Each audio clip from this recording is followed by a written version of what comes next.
Now we will talk about the composition of blood. What are the components of blood? So, what is the composition of blood?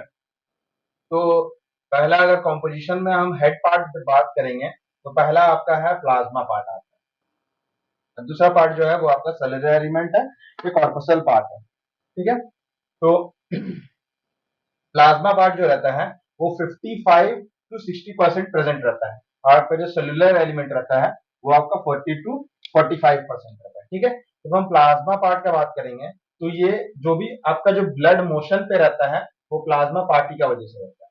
ठीक है, जो ये fluid part blood का जो रहता है वो कौन है? प्लाज्मा है। और ये कौन सा कलर का होता है? स्ट्रॉ कलर का होता है। ठीक है, अब हम प्लाज्मा का कंटेंट का जब हम बात करेंगे, प्लाज्मा क्या चीज कंपोज हुआ हुआ है, वो पहला तो हम देखते हैं तो वाटर आपका है 90 to 92% है। प्रोटीन का जब हम बात करें तो 7 to 8% है। फिर हम अगर ऑर्गेनिक सॉल्ट्स देखें तो ऑर्गेनिक सॉल्ट्स आपका 1% में रहता है।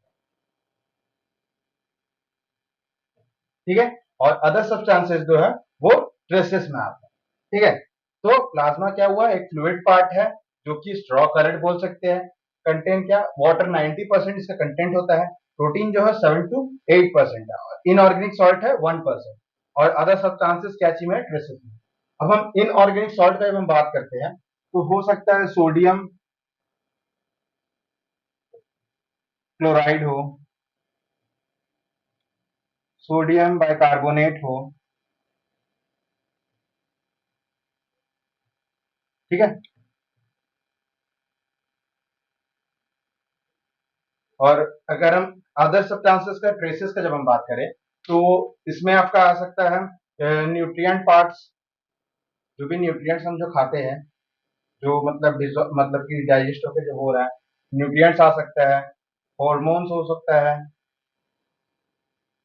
यूरिया है, एक्सेट्रा है, और भी बहुत कुछ आपका अदर अदर ट्रेसेस में आता है। ठीक है, तो अब हम जब सेलुलर पार्ट पे आगे बढ़ेंगे तो पहले हमको ये जानना है कि सेलुलर पार्ट जो है वो आपका 40 to 45% प्रेजेंट रहता है कोई भी ब्लड में। तो पहला जो आपका जो सेलुलर एलिमेंट रहता है वो थ्री टाइप्स का होता है। एक होता है इराइथ्रोसाइट। इराइथ्रोसाइट का मतलब रेड ब्लड सेल का यानी आरबीसी का जो साइंटिफिक नेम है वो क्या है? इराइथ्रोसाइट है। फिर दूसरा जो है वो क्या है? ल्यूकोसाइट है, जो कि है डब्ल्यूबीसी। थ्रोम्बोसाइट जो है वो क्या है? प्लेटलेट है। ठीक है, तो सेलुलर एलिमेंट जो है वो तीन अलग अलग कंपोनेंट से बना हुआ है: इराइथ्रोसाइट, ल्यूकोसाइट, थ्रोम्बोसाइट। ठीक है, अब हम आगे बात करेंगे इराइथ्रोसाइट के बारे में पर्सनली, मतलब कि अकेला। ठीक है, तो पहले तो हम इराइथ्रोसाइट जो है उसका देख लेते हैं। इराइथ्रो जो होता है उसका मीनिंग होता है रेड। ठीक है, साइट मतलब बॉडी होता है, और आरबीसी का फुल फॉर्म है रेड ब्लड सेल। ठीक है, तो अब हम इसका कुछ प्रॉपर्टीज जो है वो देख लेते हैं। पहला जो है, they are minute biconcave disc like structure, मतलब कि एक डिस्क लाइक स्ट्रक्चर रहता है। बाइकॉन्केव मतलब दोनों तरफ से इस तरीका से रहता है, जैसे हम इधर बनाए दोनों तरफ से ऐसा घुसा हुआ रहता है, इसको हम कॉन्केव सरफेस बोलते हैं। ठीक है, तो दो तरफ से है इसीलिए हम इसको क्या बोल रहे हैं? बाइकॉन्केव सरफेस बोल रहे हैं। दूसरा जब हम देखेंगे तो इसका जो सेंटर रहेगा वो फ्लैट रहेगा, मतलब कि पतला रहेगा, और ये इसका जो पेरिफेरी है, पेरिफेरी, ये आपका क्या है? राउंडेड, मतलब फूला हुआ है। ठीक है, ये आपका है, मतलब ये साइड व्यू है, ये फ्रंट व्यू है।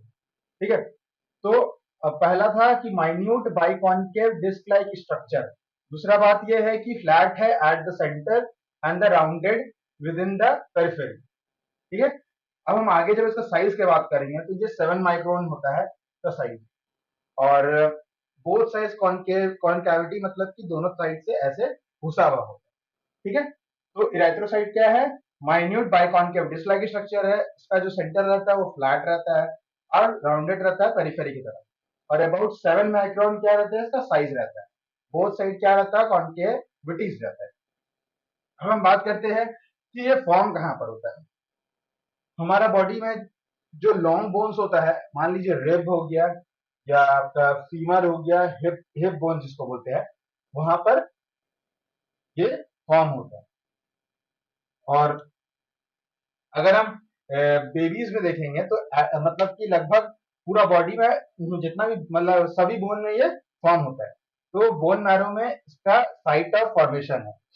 और एवरेज लाइफ स्पैन जो आरबीसी का होता है वो क्या है, 120 डेज।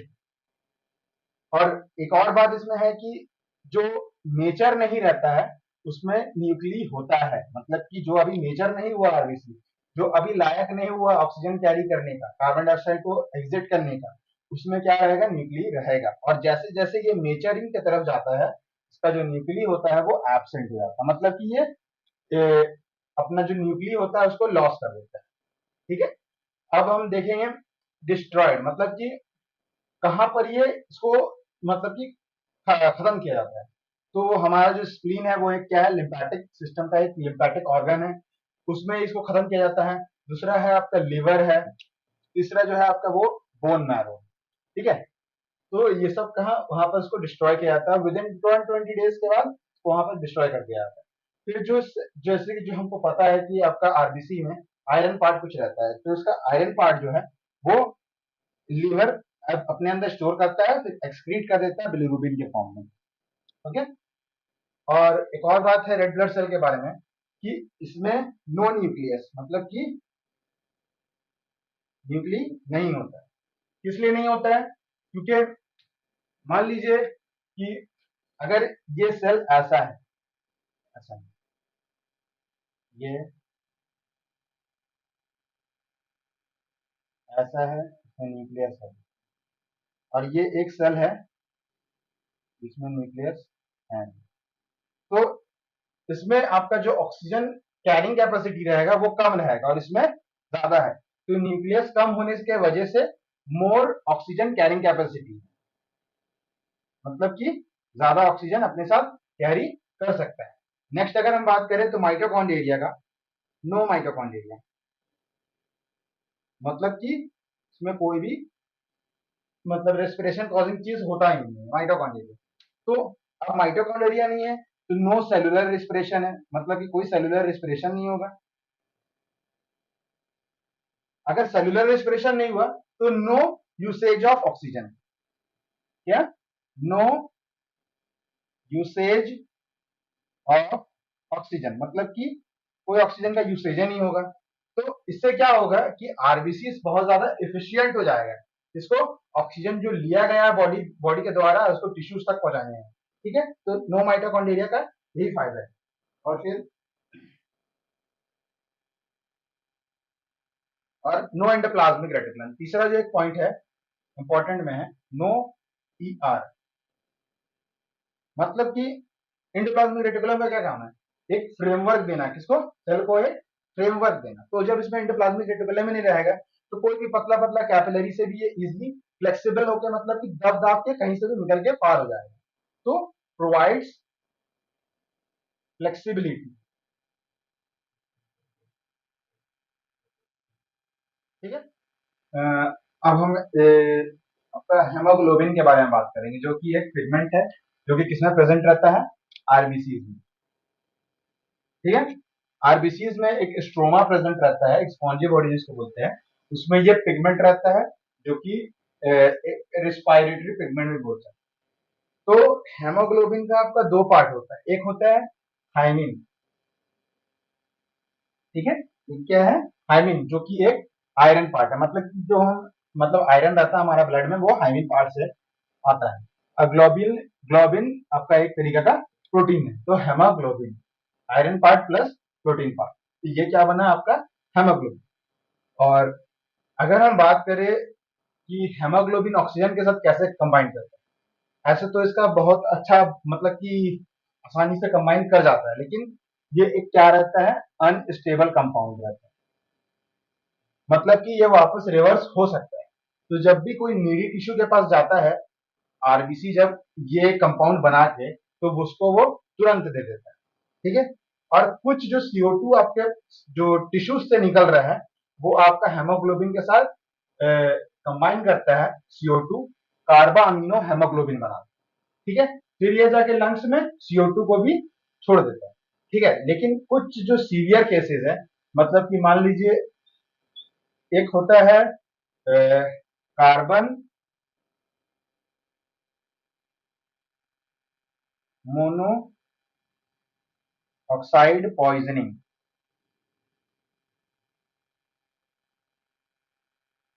कार्बन मोनोऑक्साइड पॉइजनिंग, इसका मतलब ये होता है कि हेमोग्लोबिन जो है वो कार्बन मोनोऑक्साइड का बहुत ज्यादा एफिनिटी रखता है, मतलब कि बहुत ज्यादा एफिनिटी मतलब बहुत ज्यादा चाहता है, ठीक है। तो और ये जो रिएक्शन होता है हेमोग्लोबिन और कार्बन मोनोऑक्साइड का, वो इरिवर्सिबल है, मतलब कि एक बार ये कंपाउंड बन गया तो ये बहुत ज्यादा स्टेबल रहता है और वापस ये जा नहीं पाता। और इसका वजह से क्या होता है, जो जो हेमोग्लोबिन सब होता है वो इंगेज हो जाता है, मतलब इससे, और आपका जो ऑक्सीजन कैरिंग कैपेसिटी रहता है वो बॉडी का कम हो जाता है। तो कभी जैसे कि कोई बंद कमरा है, उसमें आपका मान लीजिए कोयला या कुछ मतलब कि कोल वगैरह कुछ भी जल रहा है, तो जल रहा है, तो अगर वो ऑक्सीजन के प्रेजेंस में नहीं जलेगा तो वो क्या प्रोड्यूस करेगा, कार्बन मोनोऑक्साइड प्रोड्यूस करेगा। तो मान लीजिए कोई पर्सन वही रूम में सोया हुआ है जहाँ पर कार्बन मोनोऑक्साइड मतलब कि प्रोड्यूस हो रहा है, तो वो जब इनहेल करेगा तो उसका जो हेमोग्लोबिन रहेगा वो कार्बन मोनोऑक्साइड के साथ मिलकर वो कार्बा ऑक्सी हेमोग्लोबिन बना देगा, जो कि आपका ऑक्सीजन कैरिंग कैपेसिटी को कम कर देगा।